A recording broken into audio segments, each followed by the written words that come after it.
Good morning friends. चलिए शुरू करें कल से आगे। कल हम लोगों ने देखा था किस प्रकार गुप्तों के बाद या गुप्तों के शक्तिहीन होने के बाद 510 ईस्वी से भारत किस प्रकार एक विखंडित रूप में सामने आता है ना। दक्षिण भारत में तो फिर भी 500 ईस्वी के आसपास से चालुक्य और पल्लवों ने अपनी शक्ति को बढ़ाया और बड़े क्षेत्र पर अधिकार करके कला संस्कृति का विकास किया, शिक्षा का विकास किया। लेकिन उत्तर भारत गुप्त राजाओं के शक्तिहीन होने पर स्कंदगुप्त के मृत्यु के उपरांत विखंडित हो गया, है ना। 510 ईस्वी से हम लोग देखते हैं, 510 ईस्वी से पूरा उत्तरी भारत किस प्रकार, बंगाल में कोई और शासक, है ना, बंगाल में गौर आ गए, पंजाब से हुण आ गए थे। हुणों ने जो है स्कंदगुप्त से, वो लोग रुका तो नहीं था, है ना, हुणों का आक्रमण होता ही रहा। तो पंजाब का क्षेत्र मिहिर कुल इत्यादि के अधीन आ गया था। इसके बाद थानेश्वर के क्षेत्र में पुष्यभूति राजवंश आ गया। मालवा के क्षेत्र में गुप्त थे। मालवा के ही उत्तरी क्षेत्र में, मंदसौर के क्षेत्र में हमने देखा कि औलिकर वंश थे। इसके बाद उत्तर गुप्त थे, बंगाल में गौर था, कन्नौज में मौखरी था। इतना अधिक विखंडन हम लोगों ने पहले कभी नहीं देखा था। हाँ, आसाम में कामरूप में वर्मा डायनेस्टी, भास्कर वर्मा के विषय में हम लोगों ने देखा था, जो हर्षवर्धन के साथ था, है ना। इस प्रकार विखंडित भारत हम लोगों ने पहले कभी नहीं देखा था। लेकिन हम लोगों ने क्या देखा, 500 से लेकर के 603-4 तक ये चलता रहा और सारे लोग स्वतंत्र होके एक आपस में भी संघर्षरत रहे थे। आपस में भी मालवा वाले और कन्नौज वाले कितना संघर्ष कर रहे थे। और अंततः मालवा के शासक देवगुप्त और बंगाल का शासक शशांक ने मिलकर, वही जो बौद्ध विरोधी था जिसने बोधि वृक्ष को कटवाया, तो इन दोनों ने मिलकर मौखरी शासक गृह वर्मा की हत्या कर दी और उसकी रानी, जो पुष्यभूति राजवंश के हर्षवर्धन राज्यवर्धन की बहन थी, उसको बंदी बना लिया, है ना।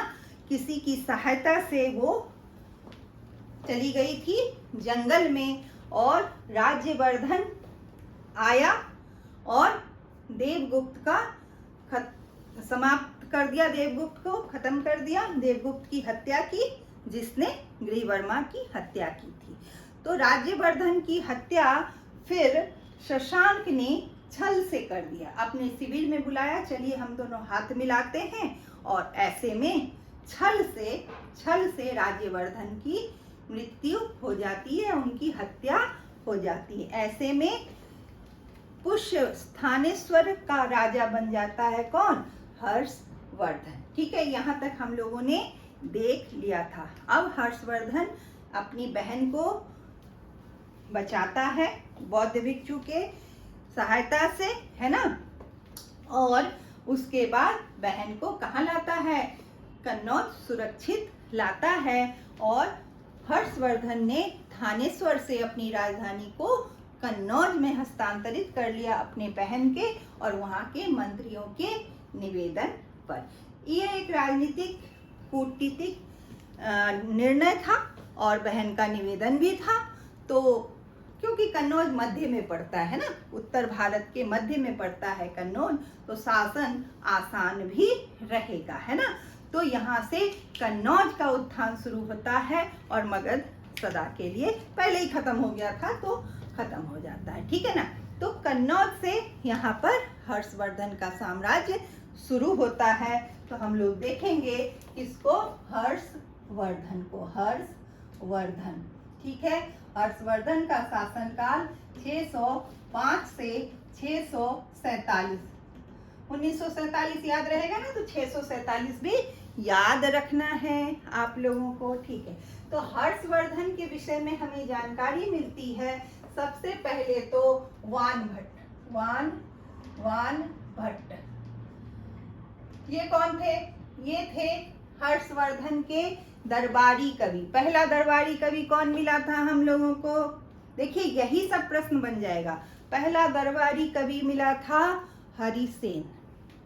दूसरा दरबारी कवि मिला इसी के आसपास रविकीर्ति, पुलकेशिन द्वितीय का दरबारी कवि, जिसने एहोल अभिलेख लिखाया है ना। अब ये तीसरा दरबारी कवि आता है वानभट्ट। इसने 2 ग्रंथों की रचना की, कादम्बरी और हर्षचरित। हर्षचरित और कादम्बरी। ठीक है, चलो हर्षचरित और कादम्बरी, ठीक है ना। हर्षचरित में वानभट्ट के विषय में भी है और आरंभ के जो 3 अध्याय हैं वो वानभट्ट के विषय में, खुद के विषय में है, और बाकी के 5 अध्याय हर्षवर्धन के विषय में है। अर्थात कितने अध्याय हो गए? टोटल 8। तो हर्षवर्धन के विषय में, उसके जीवन के विषय में और उनके वंशावली के विषय में हमें जानकारी कहाँ से मिलती है? हर्षचरित से, है ना। हर्षवर्धन की वंशावली, हर्षवर्धन की वंशावली और जीवन दोनों के विषय में अगर जानकारी हमें मिलती है तो हर्षचरित से। हर्षचरित क्या है? हर्षचरित है एक ग्रंथ है, एक ग्रंथ है। क्या है? एक ग्रंथ है भाई, है ना, समझ में आ गया। कादम्बरी भी एक क्या है? ग्रंथ है, कादम्बरी। ये दोनों ग्रंथ किसने लिखा है? इसमें सामाजिक, धार्मिक, जीवन की जानकारी मिलती है। तो ये दोनों क्या हो गए? ये दोनों स्रोत हो गए कि नहीं हो गए? हाँ, हो गए। अब देखिए हर्षवर्धन की खुद की रचनाएं हैं। हर्षवर्धन की खुद की रचनाएं हैं। क्या क्या? पहला लिखिए प्रियदर्शिका। दूसरा है रत्नावली, और तीसरा है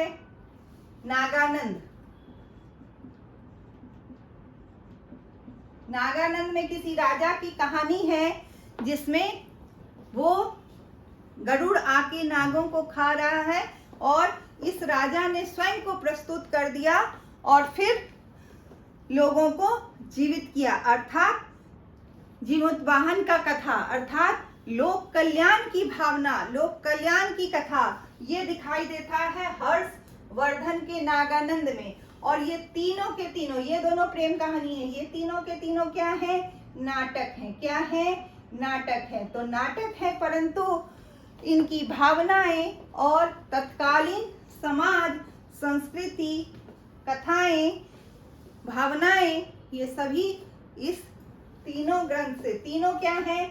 ग्रंथ है, नाटक है। ठीक है, नाटक ग्रंथ है, नाटक ग्रंथ, याद रहेगा ना। तो इन तीनों से हमें क्या मिलता है? हर्षवर्धन के समय के समाज का हमें ज्ञान मिलता है। इसके अलावा अगर हम लोग देखें तो वेन सांग इनका यात्रा विवरण है और इस यात्रा विवरण में हमें बहुत चीज पता चलती है हर्षवर्धन के जीवन के विषय में और उनके प्रशासन के विषय में।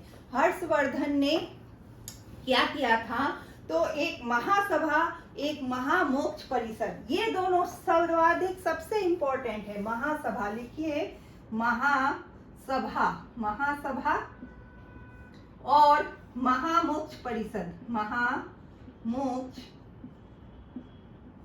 परिषद, दोनों में अंतर है ना। महासभा एक ही बार हुआ था, जैसे बौद्ध संगीतियां हुआ करती थी ना, उसी प्रकार ये महासभा का आयोजन हुआ था। क्या हुआ था?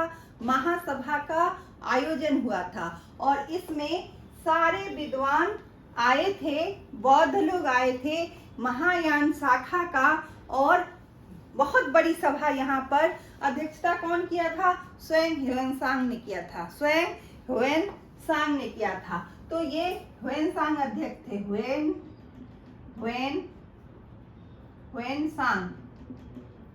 ह्वेनसांग यही थे अध्यक्ष। क्या थे?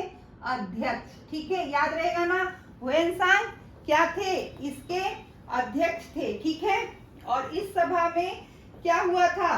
ब्राह्मणों का ने विरोध किया था। क्या हुआ था कि सबको बुलाया गया था, लेकिन इसमें ब्राह्मणों ने विरोध किया था, और यहाँ पर एक विवाद होता है, और उस विवाद के कारण ब्राह्मणों ने आगजनी की घटना की, मतलब आग लगा दिया था शिविर में। ठीक है ना, आग लगा दिया था, कुछ विवाद बढ़ गया था, विवाद बढ़ने पर आग लगा दिया गया था। तो ऐसे में ह्वेनसांग लिखता है कि महासभा में आगजनी, आग की घटना के कारण ब्राह्मणों ने आग लगाया था, इसलिए 500 ब्राह्मण को निर्वासित कर दिया गया था, निर्वासित। ठीक है, ये दंड भी दिखाई देता है कि किस प्रकार के दंड की व्यवस्था थी।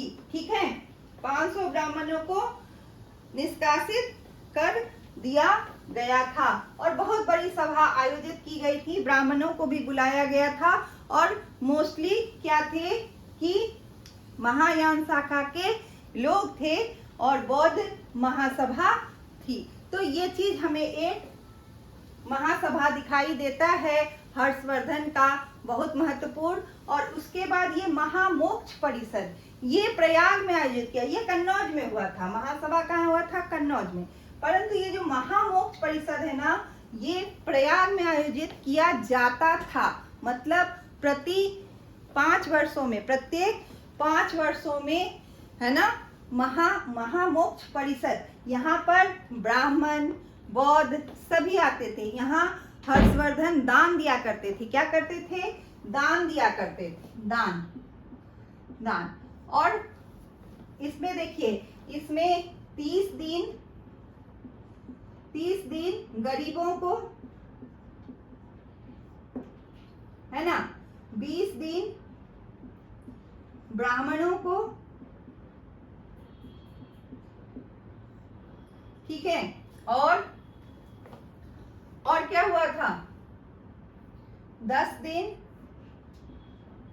अन्य धर्मावलंबियों को,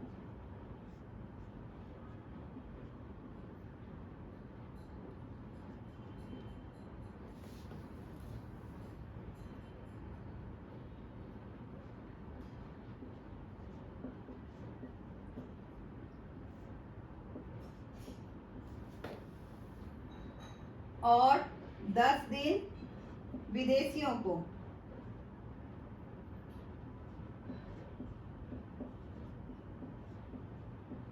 तो इस प्रकार हर 5 वर्ष में क्या होता था? एक दान के लिए सभा रखी जाती थी कि भाई सबको दान दिया जाएगा, और पूरा राजकोष ये हर्षवर्धन खाली कर दिया करते थे। एक बार ऐसा हुआ, वो अपने वस्त्र तक दान दे दिए, है ना, और अपनी बहन राजश्री से पुराने कपड़े मांगे, और उसको ओढ़कर सामने आते हैं। और महासभा में क्या था? आप देखिए, कौन आएगा? विदेशी राजा भी आए थे। कौन कौन आएगा? जरा दिमाग लगा के बताइएगा, विदेशी राजा कौन आएंगे? उत्तर भारत से और कोई राजा था नहीं, तो एक असम का राजा भास्कर वर्मा, और एक वल्लभी का राजा, वल्लभी के राजा ध्रुवसेन से बाद में हर्षवर्धन ने अपनी पुत्री का विवाह भी किया था। एकमात्र राजवंश बचा था, तो विवाह कहाँ करेंगे, है ना। तो भास्कर वर्मा, यहाँ पर भास्कर वर्मा और ध्रुवसेन आए होंगे। और कौन आएंगे? ध्रुवसेन, वल्लभी के मैत्रक शासक, है ना। और ये कौन है? ये है असम के शासक, और ये दोनों, ठीक है। और भी राजा लोग आए होंगे, लेकिन अंदाजा से आप लोग समझ सकते हैं कि भास्कर वर्मा और ध्रुवसेन आए थे। भास्कर वर्मा और हर्षवर्धन स्वयं महात्मा बुद्ध की प्रतिमा के दोनों ओर द्वारपाल की तरह खड़े होकर उस महासभा में चले थे, या जो इस प्रकार का विवरण हमें मिलता है। ठीक है, तो भास्कर वर्मा हर्षवर्धन के मित्र के रूप में थे। ठीक है, तो ये दोनों चीज हम लोगों ने देख लिया, महासभा और महापरिषद। फिर ह्वेनसांग ने कृषि का वर्णन किया है कि वहां कुएं से वेट डालकर पानी निकाल निकाल कर कृषि किया जाता था, है ना, राहट पद्धति से, है ना, राहट पद्धति से, है ना, घंटी यंत्र, इससे कृषि किया जाता था। व्यापार का विवरण मिलता था कि अरब से और ईरान से या गांधार साइड से घोड़े आते थे। या इस प्रशासन कैसी थी, प्रशासन जो था वो प्रशासन का प्रमुख राजा ही था। प्रशासन राजा केंद्रित था, राजा केंद्रित था। ठीक है, ठीक है, इसके अलावा राजा ही मुख्य था। ठीक है, इसके अलावा हम लोग देखें तो प्रांतों को भुक्ति में विभक्त किया गया था। किसमें? भुक्ति में विभक्त किया गया था। इसके अलावा और हम लोग क्या देखते हैं, हम लोग देखते हैं कि चतुरंगी सेना भी थी, चतुरंगिनी, जिसमें पैदल, रथ, हाथी, घोड़े, चतुरंगिनी सेना उसी को कहते हैं ना, तो सेना भी चतुरंगिनी थी। मुद्राओं का यहाँ पर कम दिखता है, तो यहाँ पर हम लोग देखते हैं कि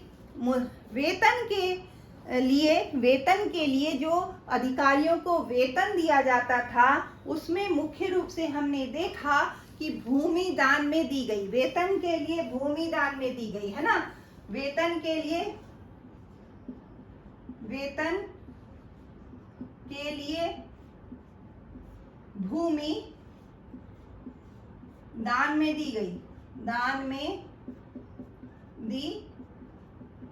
अब यहीं से देखिए, यहीं से क्षेत्रीयता का आरंभ होता है। ऐसे ही भी भारत विखंडित हो गया था।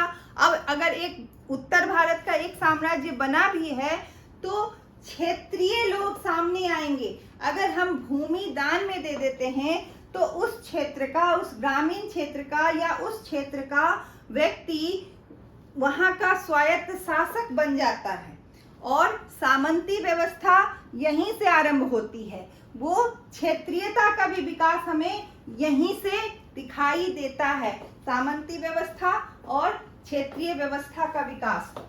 लिखिए, सामंती व्यवस्था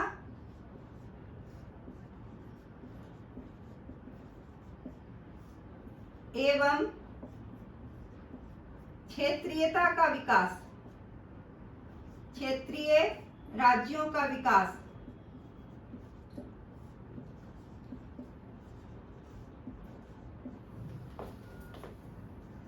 क्षेत्रीय राज्य तो पहले ही बन चुके थे, बंगाल में अलग, उत्तर प्रदेश में अलग, मालवा में अलग, गुजरात में अलग, पंजाब में अलग। तो क्षेत्रीयता को यहाँ पर जो है ना, क्षेत्रीयता को यहाँ पर बल मिलता है और क्षेत्रीय चीजें अधिक आती हैं ना।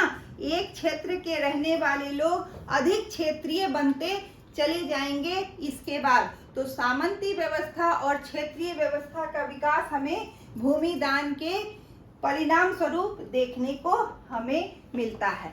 अब हर्षवर्धन की तुलना कई इतिहासकारों ने अशोक से किया है और समुद्रगुप्त से किया है। तो अशोक से इसलिए किया क्योंकि लोक कल्याणकारी कार्यों में अशोक जैसा ही हमें हर्षवर्धन का भी कार्य दिखाई देता है। अपना पूरा जीवन लोक कल्याण में ही व्यतीत करने वाले राजा के रूप में हम हर्षवर्धन को देख सकते हैं। हमेशा दान और धर्म, देखिए ये धर्म है, ह्वेनसांग वाला महासभा, ये धर्म और ये दान, दान धर्म हम कहते हैं ना, दान धर्म में व्यतीत करने वाला। तो ये क्या हो गया, ये दान है, ये दान की व्यवस्था है, ये धर्म की व्यवस्था है। दान और धर्म करने वाला शासक अगर कोई है तो वो हर्षवर्धन है। दान धर्म में अपने पूरे जीवन को व्यतीत करने वाला, दान और धर्म, ये लिखिए दान और ये देखिए धर्म। दान और धर्म में ही अपने पूरे जीवन को व्यतीत करने वाला शासक हमें हर्षवर्धन दिखाई देते हैं। बहुत अच्छा शासक, एक महान शासक। परंतु हर्षवर्धन को अशोक से हम भिन्न इसलिए मानते हैं कि अशोक ने बाहर के क्षेत्रों में भी भारत की संस्कृति, भारत के धर्म को फैलाने का कार्य किया था। यहाँ पर उतना अधिक नहीं दिखाई देता है। और समुद्रगुप्त से तुलना हम इसलिए करते हैं क्योंकि हर्षवर्धन ने मिथिला के क्षेत्र को जीता, बंगाल के क्षेत्र, देखिए मिथिला भी अलग अलग क्षेत्र बन गया। क्षेत्रीयता का विकास मैंने इसीलिए कहा कि क्षेत्रीयता का विकास यहाँ से हमें देखने को मिलता है। मिथिला जो आप लोग याद है ना, बज्जी संघ वाला, मगध के उत्तरी क्षेत्र, बंगाल के उत्तर और थोड़ा पश्चिम के क्षेत्र में है ना, वो कौन सा क्षेत्र है? मिथिला का क्षेत्र। मिथिला के क्षेत्र को जीता और कौन से क्षेत्र को जीता? बंगाल के क्षेत्र को जीता और पंजाब के क्षेत्र को जीता और एक क्षेत्र को जीता था ना, हाँ, उड़ीसा के क्षेत्र को जीता। सबसे प्रमुख चीज, उड़ीसा के क्षेत्र को हर्षवर्धन ने जीता था और नालंदा विश्वविद्यालय के चार आचार्यों को बौद्ध धर्म के महायान के प्रचार के लिए उड़ीसा भी भेजा था, जो अशोक करने में असफल रह गए थे। वहां पर हर्षवर्धन को हम देखते हैं उड़ीसा के क्षेत्र में बौद्ध धर्म के प्रचार को करते हुए। तो इस प्रकार हम लोग देखते हैं अशोक की तरह बौद्ध धर्म का विकास या धर्म की व्यवस्था करने का कार्य हर्षवर्धन हमें करते हुए दिखाई देते हैं। तो दान धर्म वाले शासक के रूप में और समुद्रगुप्त की तरह विजय रथ आगे बढ़ाने वाले, साम्राज्यवाद की नीति अपनाने वाले।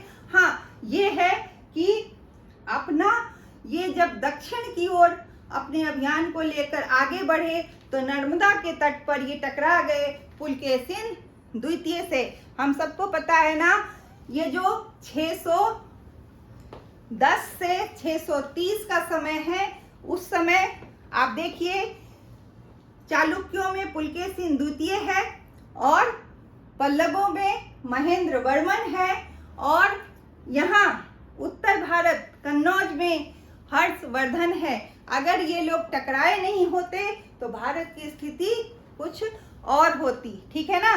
तो इस प्रकार पुलकेशिन द्वितीय से ये हार भी जाते हैं और इनका विजय अभियान नर्मदा के उत्तर में ही रह जाता है। दक्षिण में इनका साम्राज्य नहीं हो पाता है और उत्तर भारत के एक महान शासक के रूप में हम लोग हर्षवर्धन को याद करते हैं। एक महान शासक, ठीक है ना, साम्राज्यवादी भी और कला संस्कृति दान धर्म करने वाले, सब कुछ का विकास करने वाले, लोक कल्याणकारी शासक, ठीक है।